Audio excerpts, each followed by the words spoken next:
Ce jour a été dédié par un donateur pour la protection de l'ensemble du peuple d'Israël pour la Géoula. Amen. Amen. Ça sera un bon cours, Bezrat Hashem. Alors on continue le troisième cours sur les lois de Shemitah, la 7e année ici en Israël. Ça concerne la terre d'Israël. C'est quoi la terre d'Israël? Par exemple, Elat, ce n'est pas la terre d'Israël.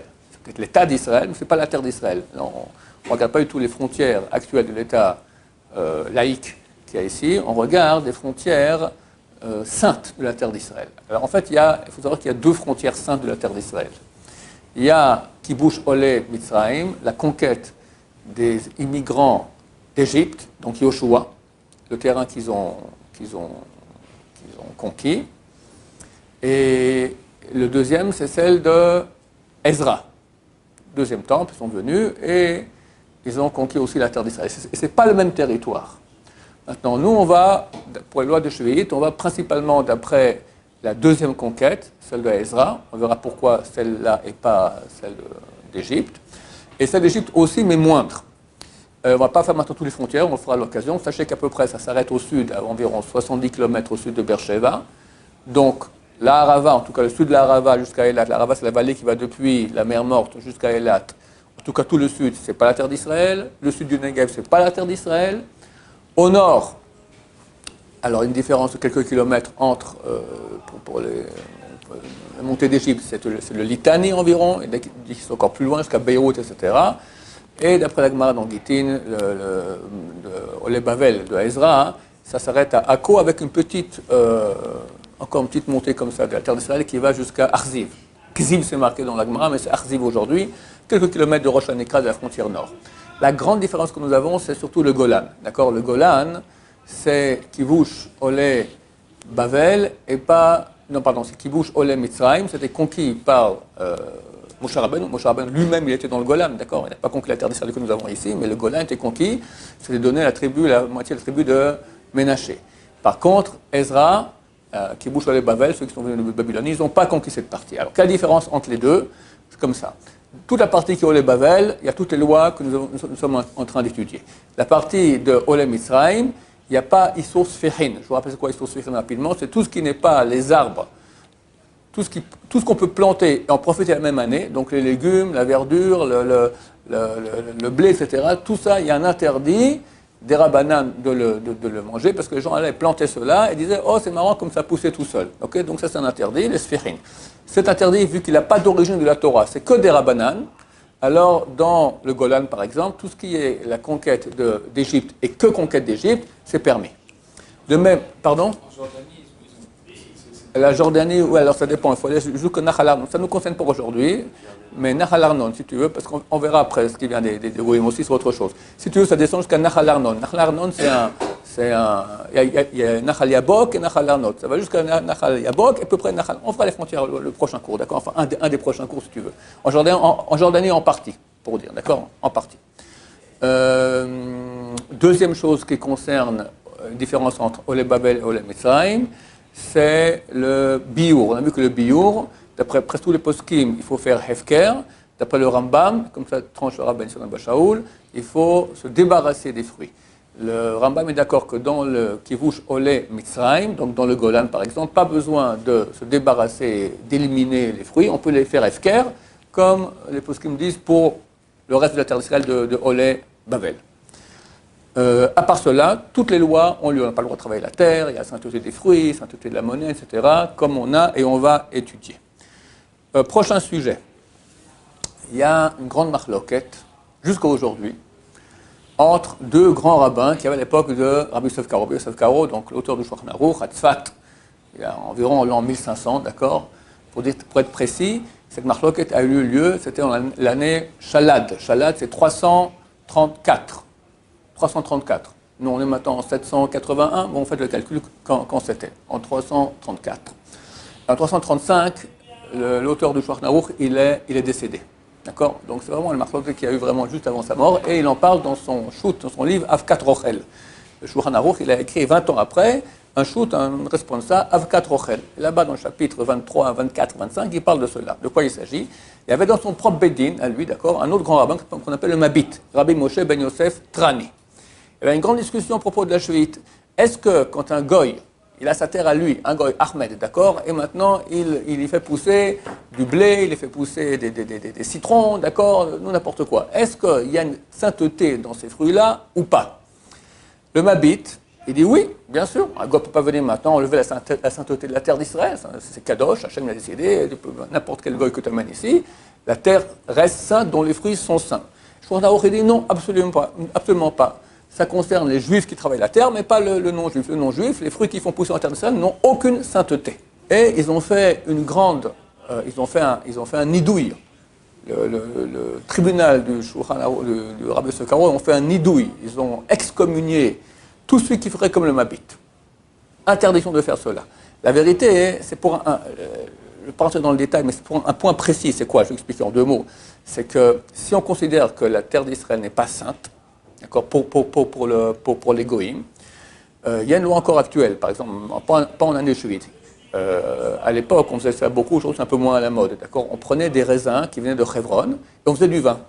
Ces raisins ont été cultivés par des Arabes. Pour que les Juifs l'achètent, c'est des raisins de vin, d'accord. Maintenant, quand le Juif finit le vin, alors est-ce qu'on fait Troumot ou Masrot, oui ou non? Est-ce qu'on doit faire Troumot ou Masrot? Ça provient d'une production de non-juifs, mais le Gmar Melacha, la fin de la production, vu que c'est destiné à être du vin, c'était fait par un juif. La lacha, on fait Troumot ou Masrot sans bracha. Il y a un doute, on fait sans bracha. D'accord? Même question à propos des fruits qui viennent maintenant de la terre du non-juif pendant Shvi'it. Le Mabit dit, vu qu'il y a la Kedusha de Shvi'it, on ne fait rien, pas Troumot ou Masrot, terminé. Et le Shulchan Aruch dit non, il faut faire Troumot ou Masrot sans bracha comme chaque année, parce que le goy ne peut pas rendre la terre, il n'y a pas de sainteté de Shvi'it dans les fruits du non-juif. Alors ils ont fait un nidouille sur tout celui qui ne ferait pas Troumot ou Masrot.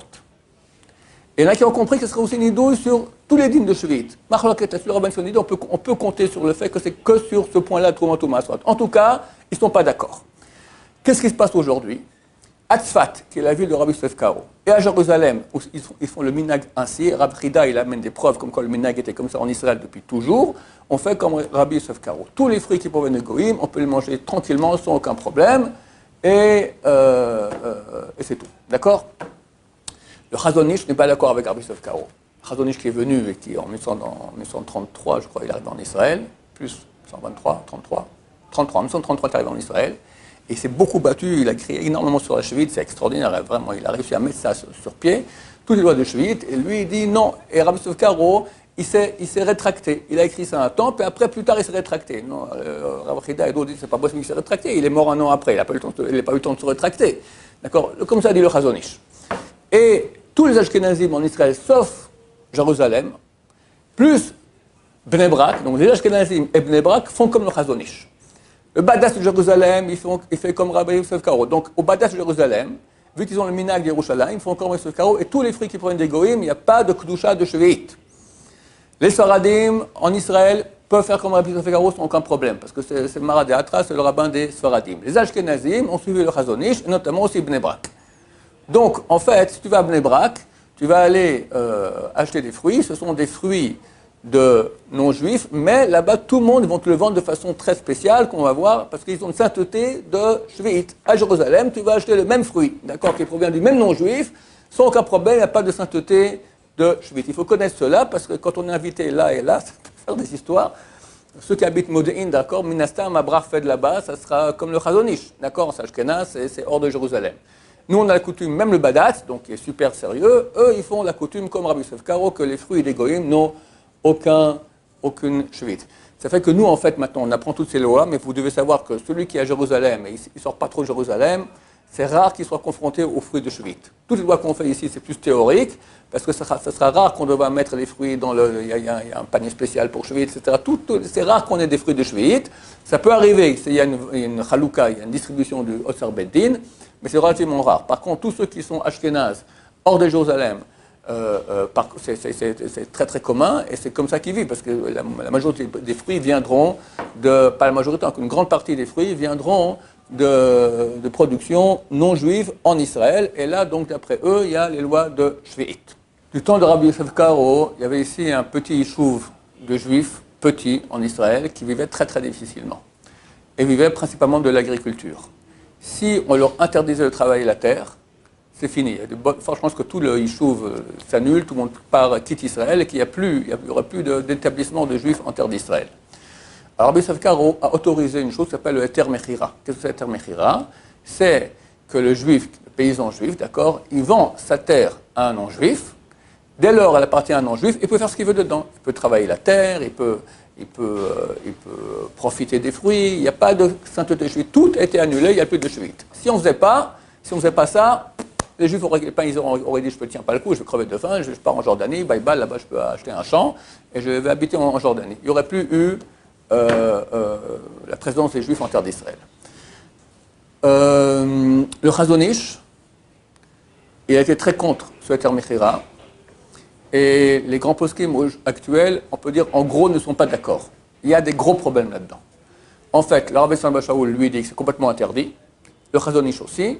Ovadia Yosef dit qu'on peut compter, je vous dis son langage exactement, c'est clair que celui qui compte sur la vente de la terre d'Israël ou la terre Mechira, il a sur qui compter, mais c'est seulement en cas de très grande nécessité, chatatrak, comme il y avait à l'époque de Rabbi Savkar, c'était ou ça ou rien, d'accord.